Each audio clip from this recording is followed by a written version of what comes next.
Praise the lord. ప్రభువుని రక్షకుడైనటువంటి యేసుక్రీస్తు శ్రేష్టమైన ఘనమైన నామమున అందరికీ వందనాలు. గడిచిన రాత్రంతా ప్రభు మంచి నిద్రను మనకు అనుగ్రహించి నూతన దినాన్ని ప్రభు మనకు అనుగ్రహించినందుకు ప్రభువునికి సమస్త మహిమ ఘనత ప్రభావం కలుగునగాక. Praise the lord. ఈరోజు దేవుని వాగ్దానం యెషయా గ్రంథం 60వ అధ్యాయం 22వ వచనం. వారిలో ఒంటరైన వాడు 1000 మంది అగును, ఎన్నిక లేనివాడు బలమైన జనముగును. Praise the lord. వారిలో ఒంటరైన వాడు 1000 మంది అవుతాడు. ఒంటరిగా ఉన్నటువంటి వ్యక్తులు 1000 మందిగా చేయగలిగిన శక్తివంతుడు మనం ఆరాధిస్తున్న దేవుడు. ఎలాగో 1000 మంది అవుతారు. ఎన్నిక లేని వారట బలమైన జనముగా తయారవుతారట. ఎన్నిక లేని మనల్ని బలమైన జనముగా దేవుడు చేసే దేవుడే అన్నాడు. Praise the lord. దైవజనాంగమా, ఒంటరిగా ఉన్న నీవు, ఒంటరిగా పోరాటం చేస్తున్న నీవు, అనేక మందికి దీవెనకరంగా ప్రభువుని మార్చబోతున్నాడు. కారణం ఏంటో తెలుసా? మీది వచనంలో రాయబడింది, లెమ్ము తేజరిల్లుము, యెహోవా మహిమ నీ మీద ప్రకాశించింది. Praise the lord. ఎంత గొప్ప మాట కదండి. యెహోవా మహిమ నీ మీద ఉదయించెను. లెమ్ము తేజరిల్లుము, యెహోవా మహిమ నీ మీద ఉదయించెను. మనం ఉన్న స్థితిలోనే మనం ఉంటాం, కానీ ఉన్న స్థితిలో నుంచి మనం బయటికి లేవలేము. మనము లేస్తే కదా దేవుడు కార్యం చేసేది. నిద్రిస్తున్నటువంటి మనము లేవాలి. మృతుల్లో నుండి లేచినట్లుగా మనము లేవాలి. క్రీస్తు మన మీద ఉదయించబోతూ ఉన్నాడు. మనమున్న పాప స్థితిలో నుంచి మనం లేవాలి. రోగ స్థితిలో నుంచి మనం లేవాలి. లేస్తే ఇదిగో ఒక గొప్ప కార్యము దేవుడు చేయబోతూ ఉన్నాడు. నాతో నేను జరుగుతుందిలే, నేను బలహీనుండి కదా, నాతో నేను జరుగుతుంది, నేను ఒంటరి వాడిని కదా అని అనుకుంటున్నావు. లెమ్మో, నడము బిగించుకో. దేవుడు నీ ద్వారా గొప్ప కార్యములు చేయబోతూ ఉన్నాడు. Praise the Lord. నీ ద్వారా బలమైన కార్యములు దేవుడు చేయడానికి ఆశపడుతున్నాడు. చాలామంది సేవ చేయాలని ఆశపడుతుంటారు, కానీ నాకు జ్ఞానం లేదు కదా, నాకు చదువు లేదు కదా. దేవుడి సన్నిధిలో ఆయనకంటూ అసాధ్యమైనది ఏది కూడా లేదు. నువ్వు లేవాలి. నువ్వు లేస్తే ఆయన వాడుకుంటాడు. Praise the lord. బైబిల్ చాలామంది బలహీనుల్ని ప్రభు ఎన్నుకున్నాడండి. మొట్టమొదటిగా మోషే గారు.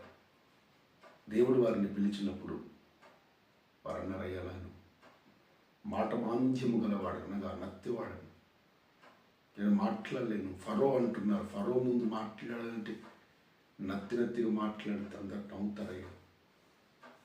ప్రభు అంటారు, మూగవానికి మాట ఇచ్చింది ఎవరు? నీ నాలుక నిన్ను సరి చేస్తాను, వెళ్ళు, నువ్వు మాట్లాడు అన్నా కూడా అతను వెళ్ళకుండా తన అన్నను కోరుతాడు. దేవుడు సరే అని గ్రాంట్ చేస్తాడు. దేవునికంటే అసాధ్యమైనది లేదు. మోషే వెళితే దేవుడే తన నాలుకని సరి చేసి వాడుకునేవాడు. చాలామంది పరీక్షలకు రావడానికి ఎన్నో కారణాలు చెప్తారండి. ఎన్నో కారణాలు. ప్రభు ఒకసారి నేను పిలిచినప్పుడు ఆ పిలుపులో నువ్వు స్థిరపరచబడాలి. ఆ పిలుపుకు లోబడి ఎన్ని కష్టములు ఎదురైనా, ఎన్ని నష్టములు ఎదురైనా నువ్వు నిలబడితే దేవుని సమయం వచ్చినప్పుడు ఆయన లేపుతాడు మనల్ని. ఒంటరిగా ఉన్న మనల్ని 1000 మందిగా దేవుడు చేస్తాడు. బలహీనుడిగా ఉన్న మనల్ని బలమైన జనముగా దేవుడు చేస్తాడు. మొట్టమొదటిగా మనం లేవాలి. ఏ పనైనా ప్రారంభించాలి. ఊరికనే కూర్చుని కార్యాలు జరగవు. మనం లేవాలి. లేచి నడుము బిగించుకొని మనము పని చేయడం ప్రారంభిస్తే దేవుని మహిమ మన మీద ఉదయిస్తుంది. దేవుని వెలుగు మన మీద ఉదయిస్తుంది. అప్పుడు నువ్వు ఏ పని చేసినా ఆ పనిలో సఫలతను పొందుకుంటావు, దీవెనను పొందుకుంటావు.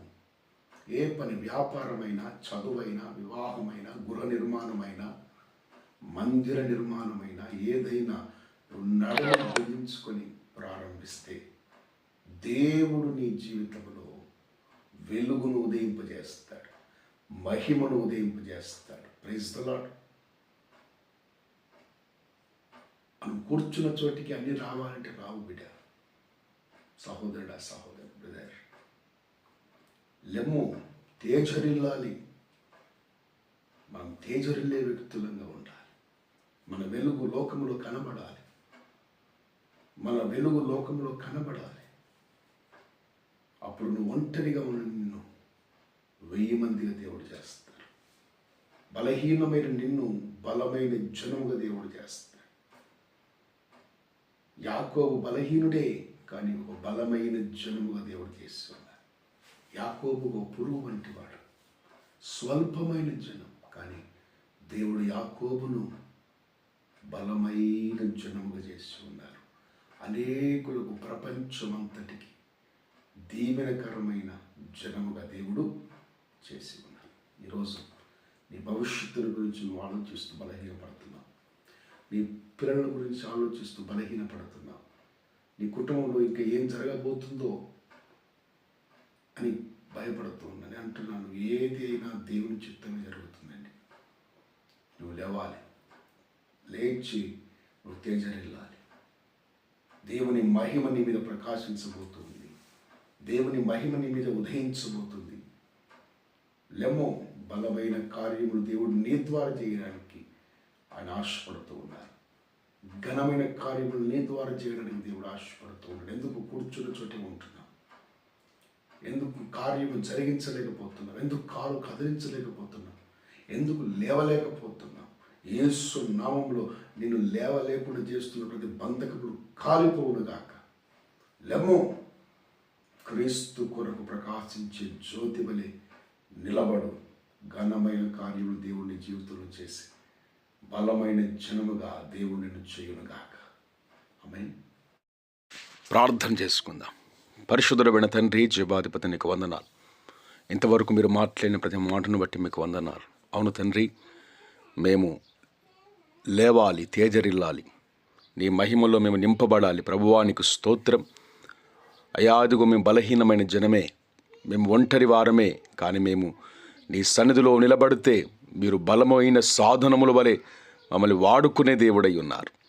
అవును తండ్రి, మేము కూర్చున్న స్థితిలో నుంచి లేచి నీ కొరకు తేజరిల్లినట్లుగా నీ సహాయము దయచే.